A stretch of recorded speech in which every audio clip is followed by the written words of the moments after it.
자, 오늘 디모데전서 3장 15절의 말씀은요. 우리에게 아주 중요한 말씀이고 우리에게 직접적으로 적용되는 말씀입니다. 여기서 보면 바울이 이 서신서를 쓴 목적, 이 구절을 쓴 목적이 이는 내가 하나님의 집에서 스스로 어떻게 처신해야 마땅한지 너로 하여금 알게 하렴이라 라고 했어요. 자, 특히 바울 서신서들은요 주로 교회들에게 기록되었습니다. 심지어 디모데 전후서, 디도서 같이 개인에게 쓴 것도요. 빌레몬서도 포함해서요. 그 개인에게 하나님의 교회에서 어떻게 하라라고 명령을 주는 서신서들이에요. 자, 그래서 이 지역 교회들에게 바울이 고린도 전후서 고린도 교회에 썼죠. 로마서도 로마에 있는 그리스도인들에게 썼죠. 자, 그다음에 갈라디아서, 에베소서, 빌립보서, 골로새서, 데살로니가 전후서 다 교회들, 지역 교회들에게 직접적으로 썼습니다. 특히 자신이 바울이 로마서를 제외하면 바울이 고린도전서부터 데살로니가후서까지 자신이 직접 복음을 전하고 세웠던 그 지역 교회들에게 중요하게 이 하나님의 집에서 어떻게 처신해야 마땅한지를 알려주는 책입니다. 그래서 그 서신서들을 통해서 우리가 교회실에 반드시 지켜야 될 교리들, 믿음들, 이런 교훈들을 충분히 받게 되었죠. 그러면서 뭐라고 디모데전서 3장 15절에 바울이 말하냐면요. 이 집은, 이 하나님의 집은 살아계신 하나님의 교회이자 진리의 기둥과 터전이라 라고 했습니다. 자, 우리가 구약시대는요. 하나님의 집 이렇게 하면 성전을 말했어요. 그래서 이 성전은 물리적인 건축물이었습니다. 그래서 그 건물에서 이스라엘 사람들은 다 1년에 3번 이상은 반드시 참석해서 경배를 드려야 했습니다. 다른 경배 장소가 허용되지 않았어요. 하나님의 집이라고 불리는 성전에서, 예루살렘에서 다 모여서 경배를 드렸어야 됐습니다. 그러나 신약시대는 달라졌어요. 요한복음 4장에 예수님께서 우물가에서 사마리 여인을 만나셔서 이것을 알려줬습니다. 사마리 여인은 우리가 경배 드려야 되는 것이 예루살렘입니까? 아닙니까? 이 사마리아 산입니까? 이런 것으로 이제 예수님께 질문을 했지만 예수님께서는 이제 이 장소가 중요한 게 아니다. 영과 진리 안에서 경배를 하나님께 드리는 자들이 나타날 것이다. 그리고 그렇게 해야만 한다라고 얘기를 하셨습니다. 그래서 우리가 다행히 장소나 건물에 국한되지 않게 하나님께 경배를 드리고 예배를 드릴 수 있는 은혜를 베풀어 주셨습니다. 자, 그러면 건물이 중요하지 않다. 이제 하나님의 집은 이제 영적인 의미로 하나님의 집이 됐어요. 제가 이제 나중에 설명을 하겠지만은 눈에 보이는 건물이었던 하나님의 집이 건물이 아닌 사람들의 모임이 하나님의 집이 됐어요. 성경에서는요, 우리가 구원받으면 하나님의 집안 사람들이다라고 말을 합니다. 그래서 하나님의 집안 사람들, 하나님의 가족들이 모이면 하나님의 집이 되는 거예요. 왜냐하면 그 안에 개개인에게 하나님께서 거하시고 함께 두세 사람 이상이 예수 그리스도 이름으로 모인 곳에 예수님이 거하시기 때문에 어떤 곳에서 모이든 이게 하나님이 거하시는 곳이 되는 하나님의 집이 되는 거예요. 자, 그래서 그런 의미에서 우리가 영적으로 교회가 하나님의 집이다. 그래서 눈에 보이는 건축물은 아니지만 그 모임들이, 그 사람들이 하나님의 집이다 이렇게 표현하게 되었습니다. 물론 이제 하나님의 교회는 크게 두 가지 의미로 볼 수 있는데 첫째로는 가장 중요한 것은 예수 그리스도의 몸이라는 뜻입니다. 그래서 모든 구원받은 사람은 예수 그리스도의 몸 안으로 다 들어가게 돼서 몸 안에 하나의 몸을 이루고 각자가 지체들의 역할을 하게 됩니다. 그러나 이런 영적이고 일반적인 의미가 가장 중요한 교리적 의미지만 실제적으로는 우리가 전 세계에 있는 그리스도인들의 한 자리에 모일 수는 없어요. 그렇죠? 우리가 한 몸이지만 아프리카에 있는 사람들이나 미국에 있는 사람들이나 우리가 하나로 모일 수는 없지 않습니까? 그리고 이 사람이 구원 받았는지 안 받았는지 그 사람의 존재조차를 우리는 잘 모릅니다. 아프리카에도 당연히 구원받은 사람도 있겠죠. 그런데 우리가 그 사람들 이름이나 얼굴을 다 모릅니다. 실질적으로 우리가 하나 되기가 힘들죠. 그래서 하나님께서는 각 지역에서 모여서 사람들이 실질적으로 모이고 마주보고 대화하고 교제하고 함께 할 수 있는 지역 교회를 허락해 주셨습니다. 그래서 이 바울 서신에 등장하는 하나님의 교회에 대한 진리가 지역 교회에서 다 교리적으로도 영적으로도 교훈적으로 다 적용이 되는 것입니다. 그래서 이 부분이 이제 우리에게 적용을 해야 되는 부분인데 예를 들면 우리가 다 한 몸이고 각자가 지체들이다. 그래서 손이 발에게 넌 쓸모없다라고 할 수 없고 서로가 다 하나고 중요하게 보이지 않는 그 지체라 할지라도 하나님께서 오히려 중요하게 쓰신다. 아름답게 쓰신다. 이런 문맥에서 우리가 지체들을 서로 부인하면 안 되고 우리가 하나다라는 교훈을 할 때 첫째적으로는 그리스도의 몸에 있는 모든 사람이 다 한 몸이다 지체들입니다. 그러나 우리가 이것을 지역교회에 적용 못하는 게 아니에요. 지역교회도 적용합니다. 왜냐면 우리가 여전히 지역교회에 있는 그리스도인들도 한 몸이고요. 각각 지체들의 손의 역할, 발의 역할, 무릎의 역할, 관절의 역할 등등을 하는 다양한 사람들이 있기 때문입니다. 그렇게 적용을 해야 되고 그래서 우리가 지역교회에 이 하나님의 교회를 진리를 적용해서 우리에게 적용할 수 있게 되는 것입니다. 자, 그러면 이런 의미에서 이제 하나님의 집을 이해를 한다면 저희가 이제 교회에 대해서 왜 중요한지 하나님께서 교회를 세우신 목적이 무엇인지 이런 부분을 이제 얘기를 하게 될 텐데 제가 자주 드리는 말씀이 있죠. 그리고 복음을 전할 때도 우리가 자주 하는 말이 있어요. 교회 다녀야 구원받는 것이 아닙니다. 진리예요. 그렇죠? 우리가 구원받는 조건은 교회 다니냐 안 다니냐가 아니잖아요. 교회 구원받는 조건은 예수 그리스도를 자신의 구원자로 믿었느냐 안 믿었느냐가 중요한 겁니다. 그래서 교회 안 다닌다고 구원 못 받는 것도 아니고 교회 다닌다고 구원 받는 것도 아니고 교회 다니는 목적이 구원 받기 위해서도 아닙니다. 그것은 진리예요. 그러다 보니까 우리가 간혹 이제 복음을 전할 때도 교회 다니라고 이렇게 하는 것이 아닙니다. 하다 보면 오해할 수 있는 게 교회가 그럼 중요하지 않은 것인가? 이렇게 오해할 수도 있습니다. 그것은 전혀 아니에요. 이것을 지역교회를 너무나 등한시하다 보면 이 한쪽을 지역교회를 너무 강조하는 곳도 있어요. 그래서 잘못 강조해서 지역교회 건물이 성전이다 이렇게 얘기해서 이 지역교회 건물 안에 들어와서 예배드려야 된다라고 잘못 강조하는 곳도 있죠. 건물은 성전이 이제 더 이상 될 수가 없습니다. 그래서 교회가 증축하거나 교회를 새로 신축할 때 성전 건축이다 해서 헌금을 모으는 경우도 있는데 우리는 건물이 교회가 아니라는 것을 아니까요. 그런데 너무나 또 극단적으로 반대로 지역교회는 필요 없다. 지역교회 모일 필요 없다. 우리가 뭐 어디서든지 영과 진리로 경배 드릴 수 있는데 지역교회 모일 필요도 없고 나 혼자 경배 드리면 되고 혼자 기도하면 된다. 그러면서 모임 자체의 필요성을 아예 부인하는 사람들도 생깁니다. 그것도 너무나 잘못된 일이죠. 매우 위험한 일입니다. 우리 히브리서 10장 25절에 이렇게 말하죠. 어떤 이들의 방식처럼 우리 자신들이 함께 집회를 갖는 것을 저버리지 말고 오히려 서로 건면하자라고 말합니다. 이것을 집회를 갖는 것을 저버리지 말라라는 명령과 함께 오히려 서로 건면하라라는 명령을 주고 있는 것입니다. 왜냐하면 하나님께서 이 모임이 너무나 소중하기 때문에 하나님께서는 자신의 반석 위에 예수 그리스도란 반석 위에 자신의 교회를 세우셨어요. 그리고 나서 지역 교회들을 통해서 하나님께서 수많은 일들을 행하셨습니다. 결국 이 교회 시대의 역사 동안 2000년의 역사 동안 하나님께서 크게 쓰신 사람들을 교회사 동안 보면 지역교회랑 직간접적으로 연관이 되어 있지 않은 사람은 단 한 명도 없습니다. 자, 그리고 지역교회에서 성장한 어린 자녀들이 하나님 말씀을 어릴 때부터 배워서 그것의 씨를 잔뜩 마음에 뿌려서 세상으로 나가게 되고 성인이 돼서도 그 말씀의 씨가 영향을 끼치고 그 배웠던 말씀이 어디로 가지 않거든요. 그것을 통해서 나중에라도 열매를 맺게 되고 세상의 풍파에 흔들리지 않고 우리 승리하는 모습들도 배우게 됩니다. 원래 가정에서 각자 이 자녀들에게 하는 말씀을 가르쳐야 되는데 이 지역 교회가 그걸 돕는 역할로서 크게 중요한 역할을 하게 되고 특히 부모가 믿지 않는 청소년들도 있고 자녀들도 있고 청년들이 있다 보니까 하나님 말씀으로 양육하는 아주 중요한 거점 역할도 해왔죠. 자, 그런데 이 문맥을 보면요, 히브리서 10장 25절의 문맥에 보면 21절부터 25절의 이 문맥을 함께 보면 더욱더 우리에게 와닿는 말씀임을 알 수 있는데요. 21절에 이렇게 말합니다. 하나님의 집을 다스리시는 대제사장을 두고 있으니. 자, 우리에게 누가 있어요? 대제사장이 있습니다.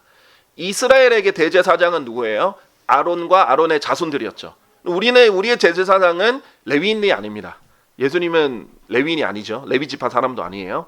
우리의 대제사장은 예수 그리스도 한 분뿐입니다. 그러니까 우리가 성경을 보면 이스라엘과 교회를 구분 안 할 수가 없어요. 세례주의라는 게 가장 기본적으로 시대와 대상을 나누는 거잖아요. 이스라엘의 대제사장인 레위 지파 사람들에는 한계가 뭐예요? 이 사람들도 죄인이에요. 이 사람들도 죄를 짓습니다. 그리고 그 당시에 하나님이 집으로 불렸던 성막이나 성전에 이 대제사장이 마음대로 들어가는 게 아니에요. 가장 거룩한 곳에, 하나님의 임재를 상징하는 가장 거룩한 곳에 1년에 한 번밖에 못 들어갑니다. 자신도 죄인이라서 피를 가지고 또 들어가야 돼요. 동물의 피를 가지고. 그런데 계속해서 반복해서 들어가야 됩니다. 왜냐하면 이 동물의 피로는 효력이 한계가 있기 때문에, 일시적이기 때문에, 영원하지 않기 때문에 계속 또 가야 됐어요. 그뿐만 아니라 그렇기 때문에 계속 해야 되기 때문에 하나님의 성전과 성막에는 의자가 없어요. 이 지성소, 성소에는 의자가 없어요. 서서 섬겨야 됩니다. 계속 서 있어야 돼요. 그래서 자비의 자리라고 불리죠. 자비석, 잘못된 표현입니다. 앉는 곳 없어요. 의자가 없어요. 자, 그런데 예수 그리스도께서 오시고 나서, 예수님이 피를 흘리시고 나서 신약 시대는 어떻게 되시냐? 예수님이 대제사장이 되셨는데 죄가 없으세요. 그리고 대제사장들, 구약의 대제사장들은 계속 죽어서 대대손손 계속 물려받았거든요. 예수님 안 죽으세요. 계속 그 완벽하고 죄 없는 분이 계속해서 영원히 우리의 대제사장이 되어주실 수 있으세요. 그리고 우리를 위해서 중보하시는데, 제사장의 역할 중에 하나가 중보거든요. 하나님과 인간 사이에 중보하는 역할인데, 이 대제사장님은 우리를 위해 중보해 주실 때 하나님의 오른편에서 직접적으로 중보해 주십니다. 가장 효과 있는 스트레이트예요. 자, 우리가 만약에 대통령의 비서실장과 끈이 있다. 그러면 특히 기업인들은 얼마나 든든하겠습니까? 그렇죠? 그런데 뭐 권력이 있거나 그런 사람들은 비서실장과 연이 있으면 얼마나 좋겠어요. 근데 그것보다 훨씬 더 가까운. 비서실장은 잘리기도 하고 바뀌기도 하고 마음에 안 들기도 하고, 그런데 예수님은 아예 하나님과 함께 보좌에 앉아서 오른편에서 바로 직접 중보를 해주십니다. 하늘에는 하나의 보좌밖에 없어요. 보좌가 두 개가 있어가지고 한 보좌에는 하나님 아버지, 한 보좌에는 예수 그리스도가 앉아 있는 게 아닙니다. 성경에 따르면 보좌는 하나밖에 없어요. 근데 같이 앉아 계시는 거예요. 거기서 바로 하나님 아버지께 중보해 주시는 분이 우리의 대제사장이십니다. 그리고 영원한 피로 계속해서 반복해서 있는 게 아니라 다 이루시고 앉아 계세요. 하나님의 은혜의 보좌에. 그리고 그분께서는 이 모든 것을 다 이루어졌도다라고 말씀하셔서 그분께서 더 필요한 것이 없어요. 이미 완벽하게 이루셨어요. 그리고 구약에는 모형이었죠. 성막과 성전이 모양이었는데 신약에는 그 본체 그 자체로 하늘로, 셋째 하늘로 가셔서, 원래 성막과 성전이 셋째 하늘을 본따서 만든 거거든요. 그런데 아예 셋째 하늘이 직접적으로 가셔서 이 모든 걸 이루셨어요. 자, 이 대제사장을 하나님의 집을 다스리는 대제사장이라고 합니다. 그런데 이 대제사장을 우리가 두고 있다라는 거예요. 믿으십니까? 그러니까 우리 교회 시대에도 대제사장 역할을 예수 그리스도께서 하시면서 이 하나님의 집을 다스리고 계신 거예요. 그래서 우리가 교회 위에 어떤 교단을 두지 않는 이유도 그것입니다. 하나님의 집이라고 불리는 교회의 머리는 누구세요? 예수 그리스도죠. 근데 교회 위에 또 누가 있어요? 교회 위에 누가 있으면 그럼 예수 그리스도 위에 또 누가 있게 돼버리는 거예요. 자, 그래서 가톨릭 같은 경우에는 어떤 그 성당이 있으면 그 성당에 신부가 있고 그 위에 교구가 있고, 또 거기에 보면은 뭐 주교, 추기경, 주교, 대주교, 추기경 이렇게 계급들로 나눠져 있고 교황까지 갑니다. 그런데 거기서 이제 개혁을 일으켜서 나왔다는 개신교조차도 거기에 있는 제도를 완전히 탈피하지 못하고 어떤 지역장, 목사 위에, 교회 위에 어떤 노회, 총회 등등을 만들어서 그 위에 이제 계급들과 시스템이 있고 결국엔 교단장 이렇게 있게 됩니다. 우리는 그렇게 지역교회 위에 어떤 사람들을 두지 않습니다. 그래서 지역교회 머리이신 예수님께서 직접 다스리실 수 있도록 그렇게 합니다. 왜냐하면 우리 지역교회에게 하나님께서 주시는 말씀들이 있거든요. 그런데 그게 다른 사람들의 통제를 받지 않는 거예요. 자, 그래서 22절에 21절의 전제는 하나님의 집을 다스리는 대제사장을 두고 있으니 있습니다. 그리고 22절은 우리가, 자, 지금부터 우리라는 말이 얼마나 많이 나오는지 집중해 보세요. 우리가 믿음의 전적인 확신 가운데 진실한 마음으로 가까이 나아가자. 함께 하자는 거예요, 우리가. 그리고 우리의 마음은 악한 양심으로부터 핏부림을 받았으며 우리의 몸은 순수한 물로 씻겨졌느니라. 우리가 예수 그리스도의 피로 씻겨졌지 않습니까? 23절 우리가 흔들림 없이 우리의 믿음에 관한 고백을 굳게 붙들자. 함께 하자는 거예요. 24절 그런즉 우리가 서로를 배려하여 사랑에 이르도록 또한 선한 행위들을 하도록 격려하자. 이렇게 하려면 어떻게 해야 돼요? 모여야죠. 안 모이고 어떻게 합니까? 그렇죠? 이렇게 하자. 우리가 이렇게 하자. 이 하나님의 집 안에 하나님의 가족들이 있고 하나님 집안 사람들이 있는데 대제사장이 계시니까 우리가 함께 이렇게 하자라는 문맥에서 25절에 어떤 이들의 방식처럼 우리 자신들이 함께 집회를 갖는 것을 저버리지 말고 오히려 서로 건면하자라고 얘기하는 겁니다. 우리가 함께 모였을 때 이것을 할 수 있습니다. 우리가 서로 배려하고 사랑에 이르도록 독려할 수도 있고 선한 행위를 하도록 격려할 수도 있고 함께 기도도 해줄 수 있고 우리가 함께 위로도 할 수 있고 우리가 군인으로서 보급기지처럼 돼서 힘을 재충전할 수도 있고 여기서 전투 방법을 배울 수 있는 훈련소도 때로는 될 수가 있고 우리가 다 훌륭한 군인으로 부르심을 받았기 때문에 가족이니까 따뜻하게 위로도 받을 수 있고 조언도 얻을 수 있고 이것이 하나님께서 교회를 세우신 목적들입니다. 우리가 이제 세부적으로 좀 더 구체적으로 이제 보게 될 텐데 지역 교회를 그래서 등한시하고 모임을 등한시하는 것은 결국 성경적인 것이 아닙니다. 지역 교회는 성경에서 등장하는 하나님께서 조직체로서 허락하신 유일한 기구예요. 자, 하나님께서 직접 세우시고 하나님께서 조직체로서 허락하신 유일한 기구입니다. 자, 그렇기 때문에 신약 시대예요. 그래서 이 기구가 얼마나 중요한지는 성경에 이제 더 말을 할 필요 없이 너무나 중요하게 되는 거죠. 왜냐하면 우리가 혼자 약해요. 우리가 혼자 약합니다. 어느 누구도 나는 혼자 사탄의 공격 모두 다 물리칠 수 있고 나는 혼자 신앙의 이 굴곡 없이 하나님을 잘 경배할 수 있고 내가 혼자 기도해서 다 응답받을 수 있고 나는 다 잘할 수 있어. 그런 분이 있다면 이제 혼자 잘 해보십시오. 네, 그러면 힘들다는 걸 알게 될 것입니다.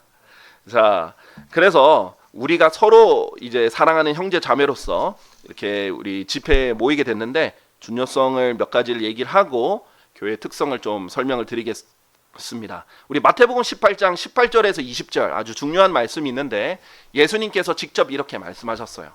진실로 내가 너희에게 말하노니 무엇이든지 너희가 지상에서 묶으면 하늘에서 묶일 것이요 무엇이든지 너희가 지상에서 풀면 하늘에서 풀리리라 라고 하셨습니다. 여기서 너희는 이 12 제자들을 말한 것이었어요. 그런데 이 12 제자들의 모임 자체도 하나님께서 이 너희가 함께 묶고 함께 풀면 하늘에서도 그것을 존중한다라는 거예요. 직접적인 문맥은 용서하느냐 마느냐 지역 교회 차원에서 용서하느냐 마느냐 이런 징계와 관련된 문맥이긴 한데 그 외에도 어떤 결정을 우리가 지역 교회에서 회중이 함께 내릴 때 그때 그 결정을 존중한다는 거예요. 자, 이것을 우리 이런 교회 형태를 회중 교회라고 합니다. 자, 교회사 2000년 역사 동안 모든 교회의 형태는 이 크게 네 가지 형태로 나뉠 수 있습니다. 다 좋은 게 아니에요. 성경적인 게 아니에요. 그러나 이 네 가지 형태로 나뉘었습니다. 첫째는 교황교회예요. 로마 가톨릭 또 그리스 종교 등이 했던 형태입니다. 하나의 교황이 모든 지역에 있는 교회들을 통치하는 것입니다. 성경적이지 않죠. 그 다음에 감독교회예요. 어떤 하나의 교회에서 목사라는 감독이 모든 것을 한 명이 다 결정을 하던가 아니면 그 위에 있는 교구장 등을 통해서 모든 것을 결정하는 형태입니다. 자, 세 번째는 장로회입니다. 장로 프레스비테리 영어에서는 프레스비테리라고 하고 장로교회가 이런 형태를 취하려고 장로교회로 이름이 지어졌었죠. 몇몇 장로들이 이 지역교회에 있는 일들을 함께 결정을 합니다. 그런데 이것을 이제 장로교회가 교단이 되면서 사실 거의 이제 감독교회나 교황교회처럼 사실 장로회가 이 지역교회에서 일어나는 걸 결정할 뿐만 아니라 사실 그 위에 노회, 총회, 교단 등의 영향을 받아서 지시를 받아서 했죠. 이 장로교회 원래 오리지널 의도가 많이 희석이 됐습니다. 그런데 회중교회는 뭐느냐? 회중이 함께 결정을 하는 거예요. 자, 회중이 함께 하기 때문에 이 마태복음 18장에는 우리가 회중이 함께 징계도 합니다. 자, 많은 경우에는 징계를 교황이 직접 로마 가톨릭 같은 경우 교황이 직접 징계를 해서 출회 또는 파면 이렇게 내리면 끝이에요. 모든 걸 결정을 합니다. 그런데 감독교회는 이제 목사 혼자 단독으로 결정하면 파면하면 끝이에요. 장로교회는 장로님들 몇몇 또는 그 지도자들이 몇몇 결정을 하면 끝이에요. 회중교회는 이런 문제가 있으면 우리 함께 조사를 해서 조사한 내용을 회중과 함께 오픈을 하고 함께 결정을 합니다. 이럴 때 투명하지 않은 권력이 생겨나지 않고 불공정하거나 불투명한 일이 생기지 않게 되죠. 왜냐하면 우리가 같이 함께 형제 자매들이기 때문이에요. 우리가 계급으로 나눠져 있지 않습니다. 역할로 나눠져는 있어도요. 자, 그래서 이런 명령을 하실 때, 그런데 그렇다고 해서 모든 세부적인 것을 연필 하나 사고 휴지 하나 살 때마다 회중이 다 모여가지고 결정하진 않습니다. 우리 사도행전 예를 들지만 그런 세밀한 어떤 행정과 운영에 관련됐던 것들은 집사들을 우리가 뽑죠. 집사들 뽑아서 맡겨가지고 하게 됩니다. 그러면 집사님들을 뽑을 때 우리가 회중이 함께 뽑았습니다. 그때 당시에 사도행전 6장을 보면 그렇게 중요한 역할을 하는 그 목회자라든지 운영위원이라든지 어떤 집사라든지 이런 역할을 할 때 우리가 함께 결정을 하고 그 사람들에게 위탁을 하는 것이죠. 우리가 모든 것을 세부적으로 할 수는 없으니까요. 그렇게 함께 참여하는 것이 이제 회중교회가 되겠습니다. 이 마태복음 18장 19절 20절에도요. 또다시 내가 너에게 말하노니 만일 너희 가운데 두 명이 어떤 것이라도 자신들이 구할 것과 관련하여 지상에서 의견을 일치하면 하늘에 계신 나의 아버지에 의하여 그것이 그들에게 이루어지리라. 이거 얼마나 중요하냐면요. 혼자 기도할 때 안 들어주시던 것도 두 명이 함께 의견을 일치해가지고 기도할 때 내가 주겠다, 이루게 해주겠다라고 말씀하시는 거예요. 그러니까 이제 그리스도인들은 다 이제 성령님이 안에 계시고 함께 진리의 말씀을 가지고 있기 때문에 크게 완전 초신자가 아닌 이상 웬만하면 이 모든 것들을 함께 결정할 때 함께 의견을 일치할 때 선한 것으로 일치를 보게 됩니다. 특별히 악한 것이 나오지 않아요. 그런 것들 하나님께서 존중해 주신다는 겁니다. 그 기도를. 그래서 우리가 함께 같이 기도하기도 하고 함께 중보 기도를 하기도 합니다. 자, 20절 이는 두세 사람이 내 이름으로 함께 모이는 곳 거기에 나도 그들의 한가운데 있기 때문이라 라고 했어요. 정말 지역교회 모임 그 자체죠. 이 그리스도의 몸된 교회, 이 보편적인 교회는 이것이 불가능합니다. 함께 모일 수가 없잖아요. 그런데 이 두세 사람이 실질적으로 지역교회에서 함께 모이면 예수 그리스도의 이름으로 우리가 함께 모였잖아요. 그곳에 함께 하겠다라는 것이에요. 이것이 이제 지역교회에 대한 예수 그리스도의 평가입니다. 이 바로 2장 전에 교회에 대해서 예수님이 이렇게 말씀하셨어요. 마태복음 16장 18절인데 매우 유명한 구절입니다. 내가 너에게 말하노니 너는 베드로라. 그리고 내가 이 반석 위에 나의 교회를 세우겠으니 지옥의 대문들이 그것을 대적하여 승리하지 못하리라. 이 구절을 제일 많이 사용하는 교회가 이제 사실 로마 가톨릭입니다. 로마 가톨릭은 베드로가 반석이라 그래서 자기들은 베드로의 계승자고 베드로는 결혼했거든요. 장모님도 있고 아내도 있다는 게 성경에 있어요. 그런데 교황은 결혼도 안 하고 장모님도 없죠. 그런데 그리고 베드로가 교황을 세운 적도 없습니다. 베드로의 후계자가 성경에 등장하지도 않아요. 유다 이스카리ot이 죽었을 때는 12명 사도여야 되는데 한 명이 공석이 생겼기 때문에 이 12명을 채우기 위해서 한 것이고 그 위에는 사도적 계승이 없습니다. 제일 먼저 야고보 12사도 중에 야고보가 죽었는데 계승이 일어나지 않아요. 12사도가 끝입니다. 아예 유다 이스카리ot은 12사도가 되지 못했기 때문에 12번째 사도를 뽑은 것뿐이고요. 12사도 이후에는 계속해서 계승되지 않습니다. 왜냐하면 하나님께서 12사도들에게 12제자들에게 무슨 약속을 했냐면 베드로가 그랬거든요. 베드로 참 잘 나서서 질문 많이 하죠. 저희가 모든 것을 버리고 주님을 따랐습니다. 저에게 무엇이 주어지겠습니까? 그랬더니 내가 다시 돌아오면 인자가 올 때 너는 12지파를 다스리는 12보좌에 앉게 될 것이다. 그 12사도들 엄청 기뻤겠죠. 자, 그런데 만약에 12사도가 계승자가 생겨버리면 어떻게 됩니까? 2000년 동안 수백 명의 12사도들이 발생합니다. 자, 예수님이 다셨을 때 천년왕국에서 이제 12보좌를 딱 주셔야 돼요. 12지파를 다스리도록. 자, 약속하신 대로 주셔야 되는데 주님 제가 베드로의 후계자입니다. 저도 베드로의 후계자예요. 저는 야고보의 후계자입니다. 저도 후계자입니다. 수백 명이 나와가지고 자기가 다 12사도라고 할 거 아니에요. 그 12보좌에 앉아서 누가 통치하는 겁니까? 12사도는 딱 12명으로 끝입니다. 사도적 계승은 없어요. 그런데 로마 가톨릭은 자기가 베드로의 계승자라 해서 가톨릭 교회가 반석 위에 세워졌고 베드로 위에 세워졌고 그렇기 때문에 지옥의 대문들이 이 가톨릭을 이기지 못하고 이 열쇠들이 천국의 열쇠들이 우리들만 가지고 있다. 이렇게 주장하면서 로마 가톨릭 외에는 구원이 없다라는 전형적으로 2000년 교회의 역사상 모든 사이비 이단들이 주장하는 우리 외에는 구원이 없다. 시초가 된 것입니다. 자, 그래서 이것은 그 구절이 아니고 우리가 잘 아시지 않습니까? 베드로에게 말을 한 것이고요. 그 다음에 너는 베드로다. 베드로의 뜻이 뭐래요? 돌이란 뜻이에요. 넌 돌이야. 그런데 내가 이 반석 위에 자신 예수 그리스도를 가르치면서 나는 근데 엄청 거대한 반석이야. 거대한 바위 덩어리예요. 거의 하나가 산을 이룰 정도의 거대한 바위 덩어리 반석이라고 합니다. 나는 반석이네. 내가 이 반석 위에 나의 교회를 세운다. 내가 반석이고 나 위에 나의 교회를 세운다 이 말이에요. 그래서 고린도전서 10장 4절에 보면 성경이 성경을 해석해 주죠.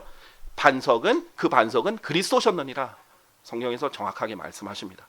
자, 그러면 이 하나님의 교회가 반석 위에 서졌고 지역 교회들도 하나님께서 직접 세우신 것이고 그렇기 때문에 우리에게는 어떤 역량이 생기게 되냐? 함께 모였을 때 시너지가 생겨서 하나님의 원수들을 대적할 수 있는 힘이 생깁니다.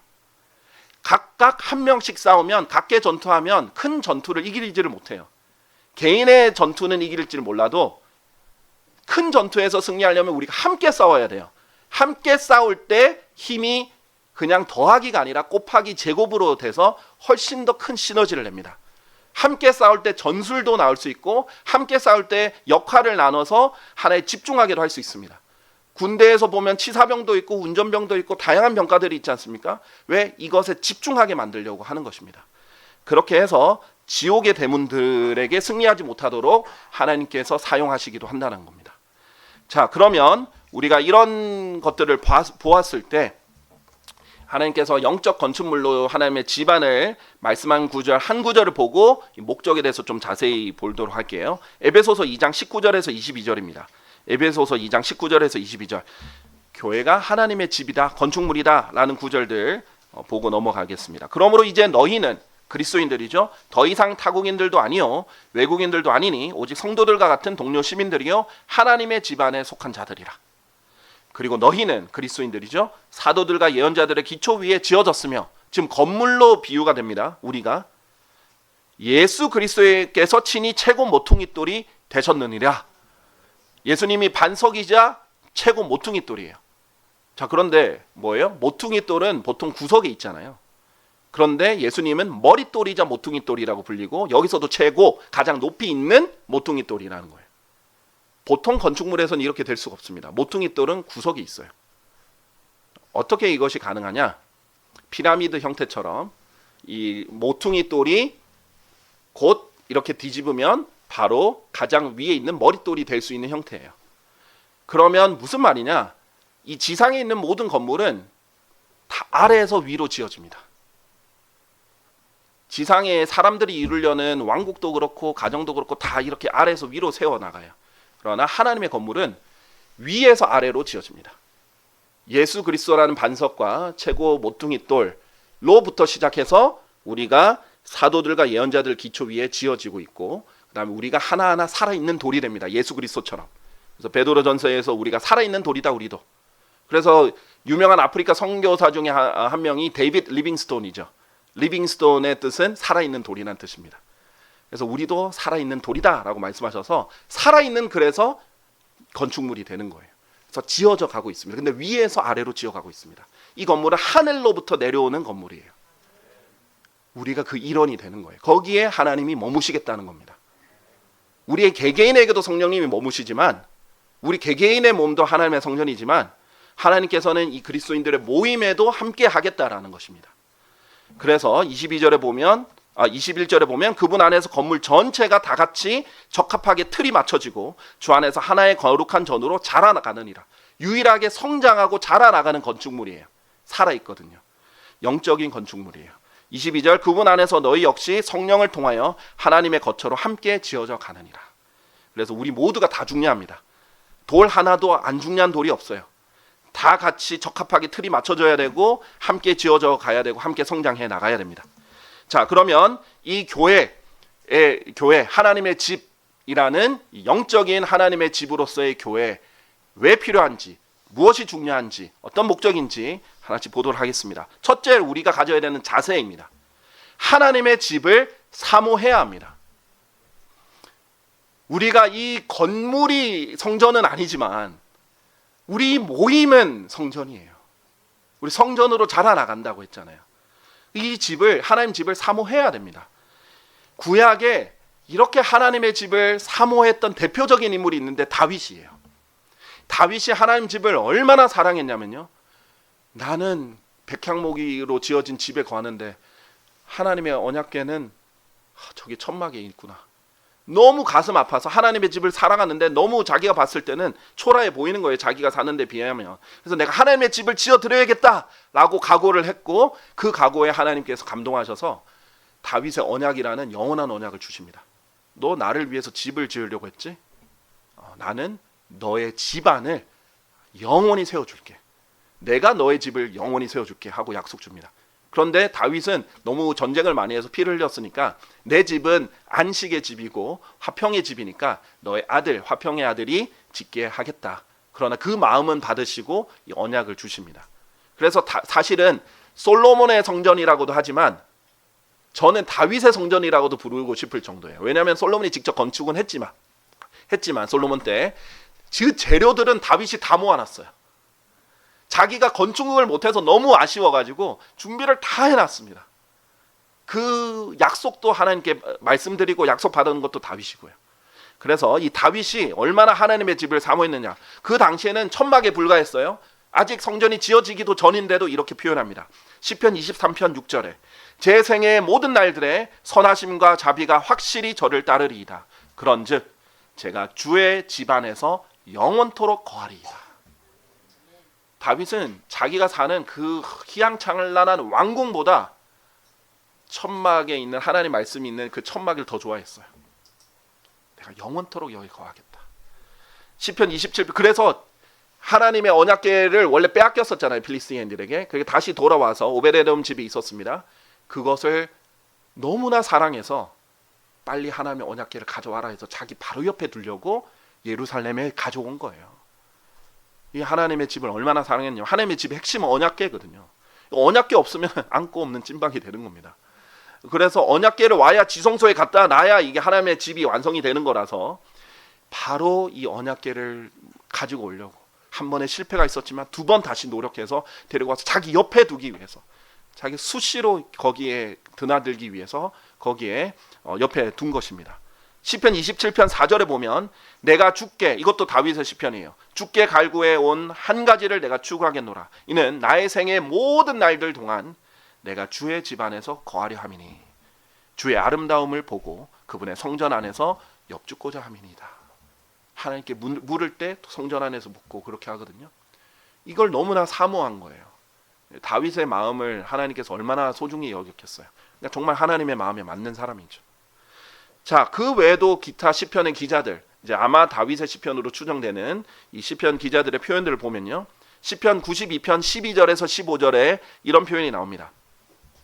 참 이 부분은 흥미로운 표현인데, 의로운 자는 종려나무처럼 무성하게 자라리라. 그는 레바논의 백향목처럼 자라리라. 의로운 사람을 나무에 비유했어요. 종려나무랑 백향목처럼 잘 자라는 나무에 비유했어요. 그런데 13절에 주의 집안에 심긴 자들은 우리 하나님의 뜰들 안에서 무성하게 자라리라.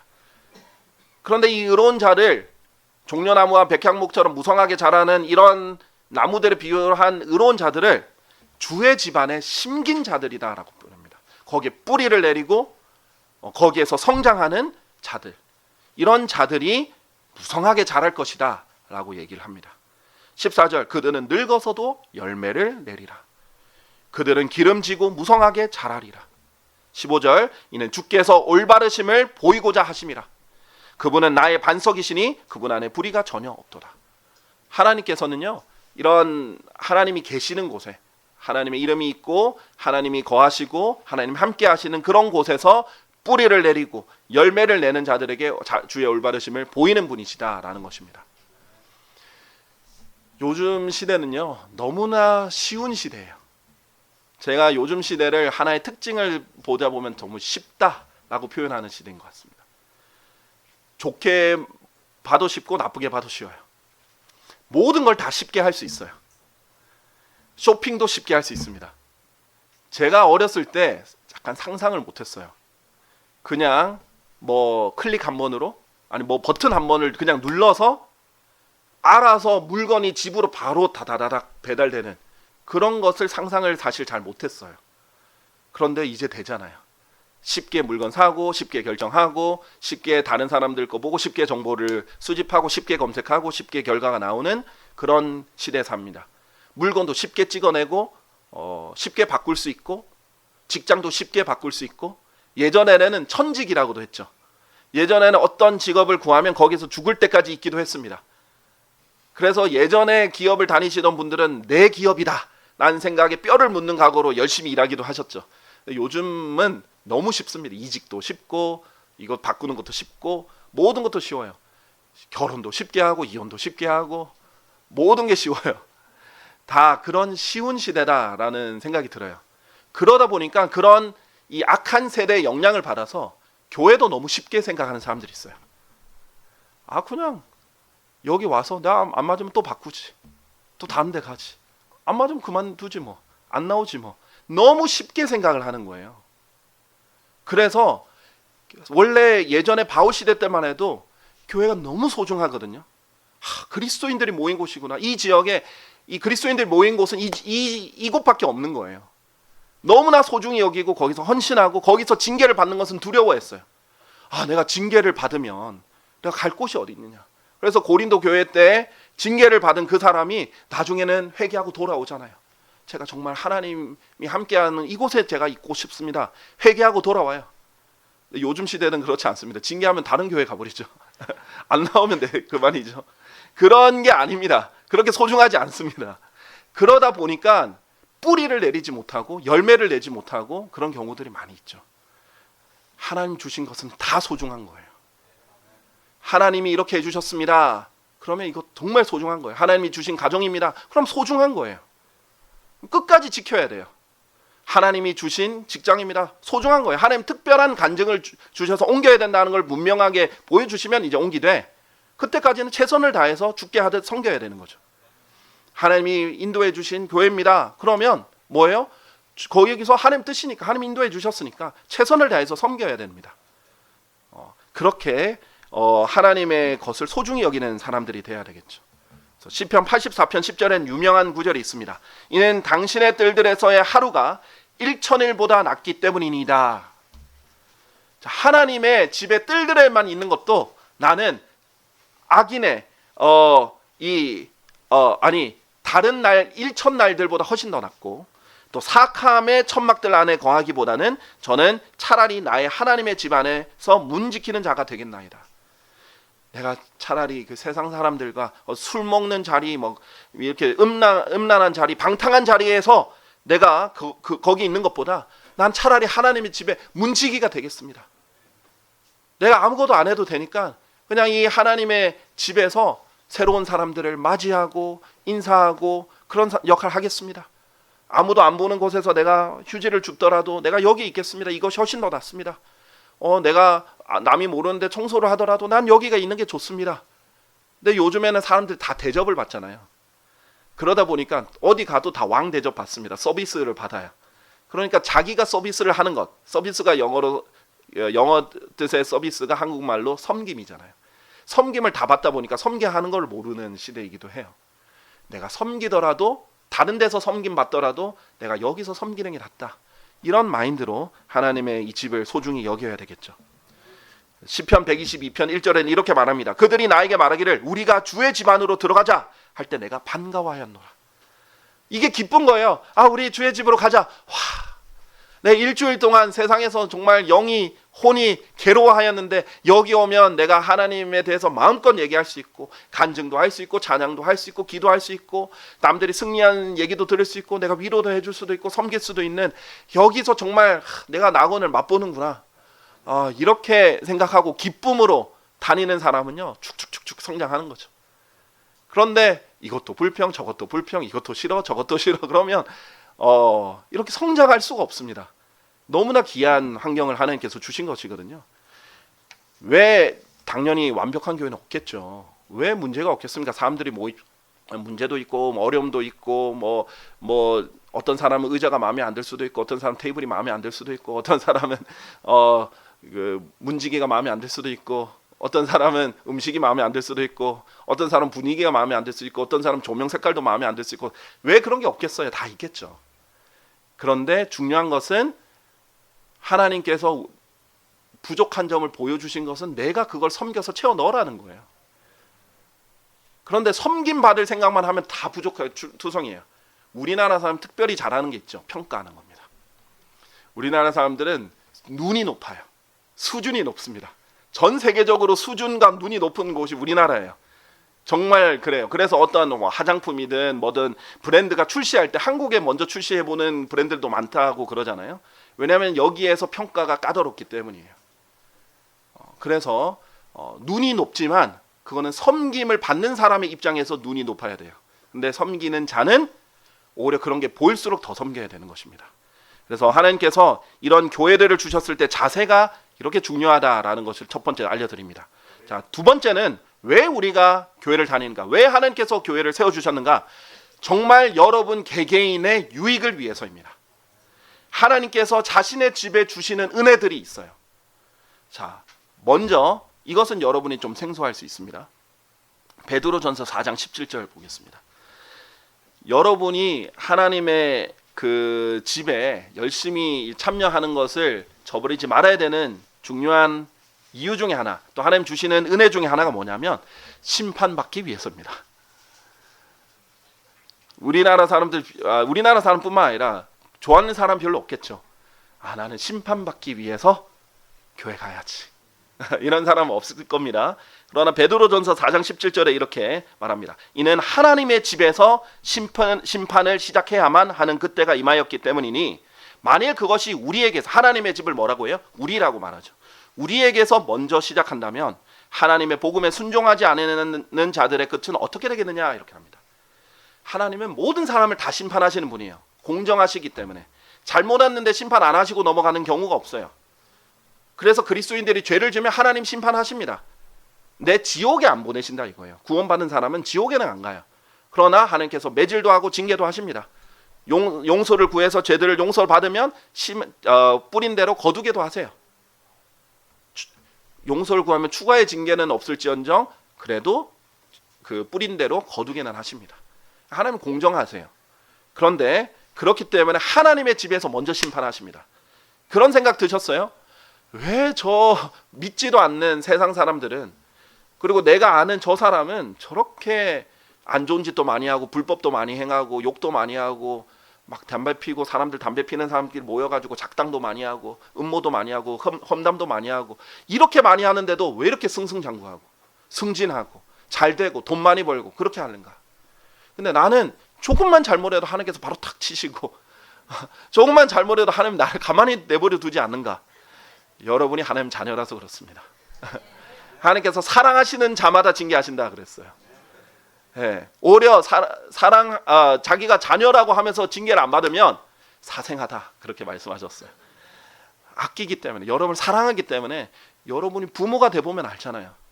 여러분의 자녀가 조금만 잘못해도 바로 잡기를 원하죠. 여러분의 자녀가 도둑질 해왔는데 그래 괜찮아, 그래 아무 말 안 할게, 더 해봐. 그렇게 하시는 분은 없겠죠. 여러분 자녀가 잘못된 길을 가는데 바로바로 그때 초기에 바로바로 잡으려고 징계도 하고 혼내기도 하고 설득도 해보고 또 이렇게 얘기도 하고 대화도 해결해 보려고 하잖아요. 왜 그래요? 계속 가면 소도둑이 바늘 도둑되고 잘못한 게 점점 더 커져가지고 중독이 될 수도 있는 것이고 바로바로 초장에 바로 잡으려고 하잖아요. 바로 그때. 하나님도 그렇습니다. 그래서 하나님의 집에서 먼저 심판을 시작하시는 거예요. 그래서 심판이란 말이 영어로 judge인데 판단한다 이 말이에요. 그래서 여러분이 왜 모이냐, 하나님께서 여러분 함께 모아주시는 이유 중에 하나가 여러분 여기서 판단받으라는 거예요. 저는 개개인적으로 여러분의 가정사도 잘 몰라요.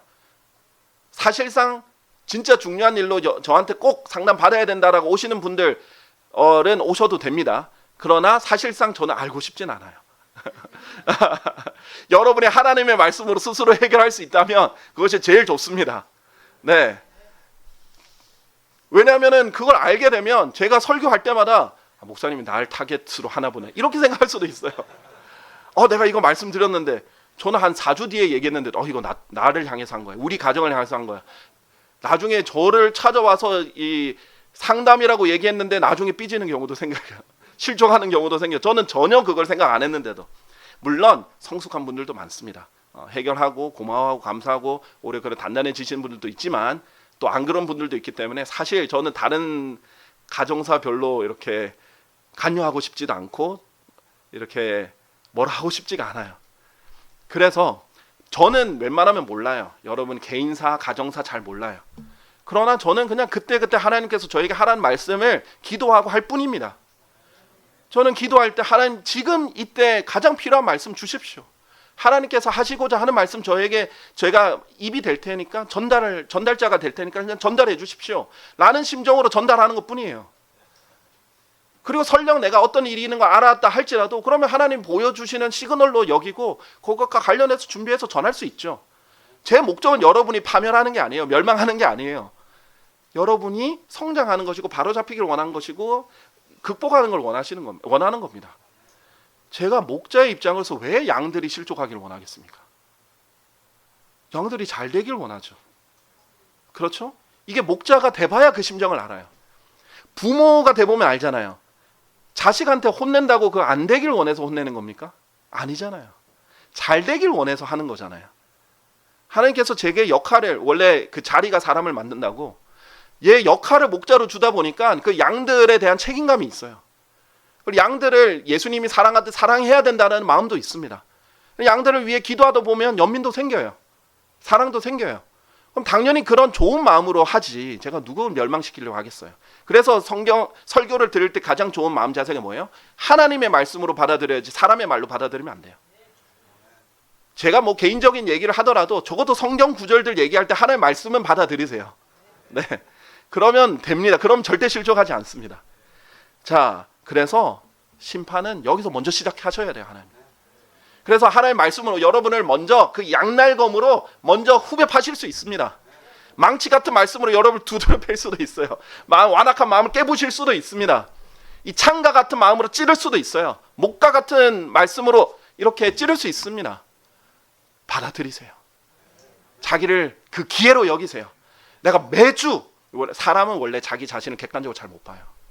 저도 저 자신을 객관적으로 잘 못 봐요. 여러분도 그렇습니다. 유일하게 말씀의 거울로 자신을 비칠 때 그 더러운 모습 볼 수 있는 거예요. 자기는 좀 괜찮은 사람이라고 생각했는데 하나님 말씀으로 봤더니 여기 막 독이 쭉쭉 떨어져 있고 눈이 새빨개져 있고 교만에 뿔이 달려 있고 탐욕으로 임신하듯이 배가 가득 배불러져 있고 마귀 같은 모습으로 보일 수도 있습니다. 그러면 책 덮고 잊어버리면 안 돼요. 고쳐야 돼요. 수술을 자기가 진단해야 돼요. 그런데 가끔 제가 대신 수술을 해줄 때가 있잖아요. 하나님의 말씀을 제가 대신 선포하면 그 말씀으로 자기의 이 못한 부분을 수술해야 돼요. 씻겨내셔야 돼요. 그래서 그때 바로 잡히고 변화가 되면 얼마나 1년에 50번 넘게 얼마나 귀한 기회들입니까? 오후 예배까지 참석하면 1년에 100번 넘게, 수요 기도회까지 하면 1년에 150번 넘게 얼마나 좋은 기회들이에요. 오전 성경 공부까지 참여하면 1년에 200번 넘게 그렇게 얼마나 좋은 기회들이에요. 그런 사람이 발전합니다. 원래 세상에 성공하는 사람들도 세상적으로 봤을 때 성공한 사람도 그냥 되는 거 아니에요. 여러분이 영적으로 성공하려면 자기 자신을 객관적으로 잘 봐야 돼요. 심판하셔야 돼요. 판단하셔야 돼요. 그렇게 하면 여러분 점점 더 아름답게 됩니다. 더 성숙하게 돼요. 그걸 위해서라도 여러분은 모여서 함께 하나님의 말씀을 듣는 것입니다. 두 번째로 에베소서 4장 16절에 보면 그분으로부터 몸 전체가 다 같이 적합하게 결합하고 모든 마디가 저마다 공급하는 것으로 가득 채워지나니 각 부분의 분량 안에서 효과적으로 역사하심에 따라 몸을 성장하게 하시어 스스로 사랑 안에 세우는 데까지 이르도록 하시니라. 두 번째는 이제 지역교회의 가장 핵심이 되는 이유예요. 여러분이 교회를 오시는 이유, 하나님께서 교회를 세우신 이유, 서로 사랑하고 섬기고 성장하기 위해서입니다. 혼자 절대 사랑할 수 없어요. 혼자 섬길 수 없습니다. 성장도 혼자 할 때 한계가 있습니다. 사랑할 수 없는 사람을 사랑할 때 성장합니다. 섬기고 싶지 않은 사람을 섬길 때 성장합니다. 지금은 섬기고 싶은 마음이 안 들 때도 섬기면 성장합니다. 기쁨이 안 드는데도 기뻐하면 성장합니다. 감사하고 싶지 않은데도 감사하면 성장해요. 그렇게 서로 사랑하는 겁니다. 사랑은요, 너무나 사랑스러운 사람을 사랑하는 게 성경이 말하는 사랑이 아니에요. 그냥 우리 같은 죄인을 예수님께서 사랑해 주신 그 사랑으로 서로 사랑하는 게 사랑이에요. 그게 성도의 사랑입니다. 사랑스럽지 않아요. 당연하죠. 여러분 예수님 눈에는 사랑스러운 것 같으세요? 원래 여러분 죄인이었을 때 사랑스러운 사람들이 아닙니다. 하나님 눈에 얼마나 추합니까? 더럽습니까? 거짓말쟁이에 배신하죠. 의리 없죠. 간사하죠. 이기적이죠. 얼마나 더럽겠어요. 그 사람들 사랑해서 원수인데도 먼저 죽어주신 분이 예수님이잖아요. 그렇게 하라는 거예요. 그러면 모든 마리가 저마다 공급하는 것으로 가득 채워진대요. 그리고 하나님께서 효과적으로 역사해 주신대요. 그리고 몸을 성장하게 해주신대요. 그리고 스스로 사랑 안에서 세울 수 있대요. 그렇게 하려고 우리가 한 몸으로 모이는 것입니다. 그래서 고린도전서 12장 4절에서 12절 긴 구절이기 때문에 다 읽진 않겠지만 영적 은사들에 대한 장입니다. 왜 영적 은사들을 주셨는지를 7절에 얘기하십니다. 다만 성령의 명백하게 나타나심이 모든 사람에게 저마다 주어지니 모두가 함께 유익을 얻게 하려 하심이라 라고 있어요. 이게 영적 은사를 주신 목적입니다. 자, 영적 은사는 뭐예요? 영적인 재능과 능력을 주시는 거예요. 어떤 사람에게는 지식의 말씀의 능력을, 지혜의 말씀의 능력을, 믿음의 능력을, 권면하는 능력을, 섬기는 능력을, 운영하는 능력, 행정 능력, 다양한 능력을 주십니다. 왜? 자기 자랑하라고? 아닙니다. 그것도 모든 사람에게 다 주신답니다. 하나님이 원하시는 대로. 왜? 모두가 함께 유익을 얻게 하려 하심입니다. 식단을 준비하는 사람, 식단을 준비하는 은사를 주셔가지고 다른 사람들이, 새로운 사람들이 다 와서 함께 먹으면서 교제할 수 있는 그런 밑거름을 제공을 하는 것이고, 청소를 열심히 하시면 청소함으로써 사람들이 깨끗한 환경에서 다 이렇게 할 수 있도록 또 섬겨주시는 것이고, 권면하는 사람 권면하는 대로, 위로하는 사람 위로하는 대로 그런 것을 주셔서 다 함께 유익하게 하려고, 이기적인 게 아니라 이타적으로 변모시켜 주시려고 다 주시는 거예요. 그래서 교회, 지역교회에 여러 가지 다양한 은사들이 있습니다. 찬양의 은사는 찬양의 은사로 하나님께 영광을 돌리면서 사람들에게 은혜를 주려고 그렇게 되는 것이에요. 근데 내 자랑하려고 쓰면 아무 소용이 없습니다. 목적에 어긋나는 것입니다. 자, 그래서 이 세 번째로, 마지막으로 여러분께 이 지역교회의 목적과 함께 이유를 알려드리고 마무리를 하겠습니다. 누가복음 19장 46절입니다. 누가복음 19장 46절에 예수님께서 하신 장면이 나오는데 유명한 장면이죠. 바로 예수님께서 하나님의 집인 성전에 가셔서 이 상인들을 다 뒤엎어 버리시고요. 그리고 이렇게 말씀하시는 장면입니다. 기록되기를 나의 집은 기도하는 집이라 하였으나 너희가 그것을 도둑들의 소굴로 만들었도다. 예수님이 나의 집은 기도하는 집이다 라고 얘기하셨어요. 우리 함께 모이는 가장 큰 이유 중에 하나가 또 뭐예요? 함께 기도하려고 해요. 두세 사람이 함께 동의해서 함께 기도하려고 해요. 우리 왜 기도 제목을 서로 나누어서 같이 중보합니까? 함께 기도할 때 하나님께서 더 그것을 존중해 주시기 때문이에요. 기도하려고 모인 것입니다. 그런데 혼자 있으면 기도의 힘이 약해요. 그리고 중보해 주는 사람이 없어요. 그래서 우리가 함께 기도할 때 더욱더 큰 풍성한 은혜를 누리는데, 기도의 응답도 간증도 서로 나누면서 유익을 누립니다. 자, 이렇게 했을 때 우리가 서로 세워주고 관심을 가질 수 있게 됩니다. 자, 그래서 저는 여기 갈보리 침례교회가 정말 하나님께서 정말로 사랑하시고 은혜를 많이 베푸는 교회가 되기를 원해요. 우리 요한계시록 2장 3장에 봤더니 각 지역 교회들에 뭐가 있어요? 대표적인 영이 있어요. 대표적인 천사가 있어요. 라오디게아 교회의 천사에게 말하라. 에베소 교회의 천사에게 말하라. 천사라는 것은 대표라는, 현현이란 뜻이죠. 그래서 이 지역 교회를 대표하는 현현이 어떤 형태로든 하늘에 있다는 거예요. 하나님 눈앞에는 갈보리 침례교회가 하나의 현현으로서 나타나 있는 것입니다. 각 교회의 특징이 있죠. 지역 교회의 특징이 있습니다. 우리 교회의 가장 큰 특징 중에 하나가 뭐예요? 하나님의 말씀을 수호하는 임무를 받았다는 거예요. 이 땅에, 이 민족에게, 이 대한민국에, 한국 사람들에게 정련된 말씀을 가지고 바른 말씀으로 서로를 세워줄 뿐만 아니라 수호해서 이 하나님의 말씀을 모르는 사람들에게 전달하라는 거예요. 바른 말씀을 알려주라는 거예요. 그런 특징이 또 있습니다. 그런데 거기에 그치지 않고 우리가 함께 기도하고 함께 사랑하고 함께 세워주는 교회로 우리가 함께 그리스도의 심판석에서 함께 보상을 받았으면 좋겠어요. 여러분, 표준 킹제임 성경이 3판까지 나오는데 여러분 모두의 힘이 들어간 겁니다. 이렇게 해서 정년이 돼서 나오면 여러분 여기에 동참하게 되는 거예요. 저만 상 받을 것 같으세요? 절대 그렇지 않습니다. 네, 이거 같이 받는 것이에요. 그래서 하나님께서 이 교회를 주셨을 때 하나님께 감사합니다. 여기서 제가 사랑하겠습니다.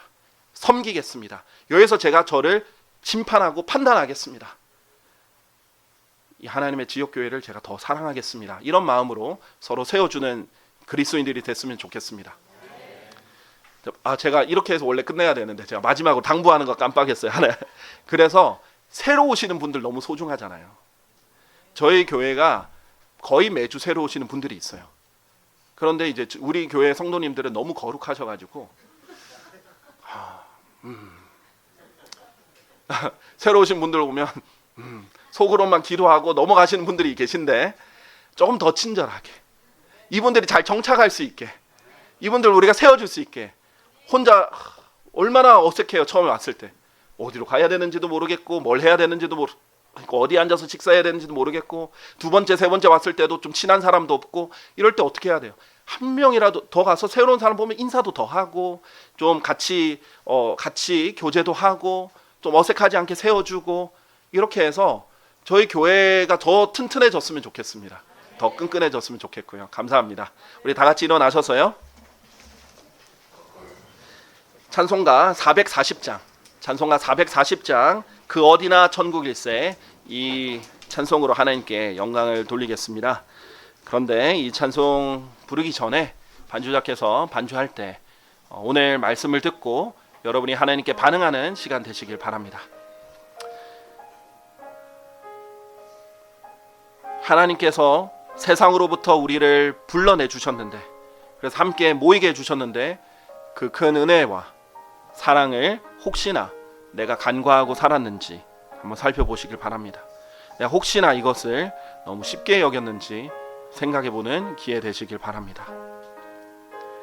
그래서 혹시나 오늘 이 말씀에 비춰봤을 때 주님께 자백해야 되는 일들이 있다면 자백하고 하나님께 다짐해야 되는 일이 있으면 다짐하고 하나님 말씀을 그냥 땅에 떨어뜨리지 않고 말씀에 깊이 심기 위해 해야 되는 일들이 있다면 이때 하나님께 말씀드리고 또 반응하는 그런 시간들 되시길 바랍니다. 하나님께 기도하는 시간 드리겠습니다. 함께 기도하고 예배를 마치도록 하겠습니다. 위대하고 높고 높으신 주 하나님 감사합니다. 주님께서 이렇게 귀한 은혜 주셨는데 저희가 이 하나님의 은혜에 따라 이렇게 함께 모였습니다. 주님, 저희가 함께 영과 진리 안에서 드리는 경배를 받아주십시오.